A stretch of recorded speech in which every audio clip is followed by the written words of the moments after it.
Doctor Babasaheb Ambedkar చాలా క్లారిటీతో ఒక విషయాన్ని చెప్పింది. 1949 నవంబర్ 26వ తేదీన నెహ్రూ, పటేల్ వీళ్ళ చేతుల్లో రాజ్యాంగాన్ని, రాజేంద్ర ప్రసాద్ వీళ్ళ చేతుల్లో రాజ్యాంగాన్ని పెడుతున్నప్పుడు ఏం చెప్పాడు బాబాసాహెబ్ అంబేద్కర్? ఏం చెప్పాడు?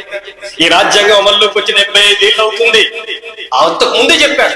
అసలు బాబాసాహెబ్ అంబేద్కర్ యొక్క ఆలోచనలన్నీ ఈ రాజ్యాంగంలో లేవు. మీరు బాబాసాహెబ్ అంబేద్కర్ రాసినటువంటి 2 ముఖ్యమైనటువంటి గ్రంథాలను చూడండి. పంజాబ్ లో జాత్పాత్ తోడక్ మండలి ఒక మీటింగ్ పెట్టి కుల నిర్మూలన మీద ప్రసంగం చేయమని చెప్పేసారంటే కుల నిర్మూలన కోసం ఆయన చేసినటువంటి ప్రసంగ పాఠమే కుల నిర్మూలన గ్రంథం. అట్లాగే స్టేట్ అండ్ మైనారిటీస్, రాష్ట్రాలు మైనారిటీలు అనేటువంటి ఒక పుస్తకాన్ని రాశాడు. దాంట్లో ఏం చెప్పాడు? చాలా గొప్ప విషయాలు చెప్పాడు బాబాసాహెబ్ అంబేద్కర్. ఈ దేశంలో పరిశ్రమలలో కార్మికులకు యాజమాన్య వాటా ఉండాలి అన్నాడు బాబాసాహెబ్ అంబేద్కర్.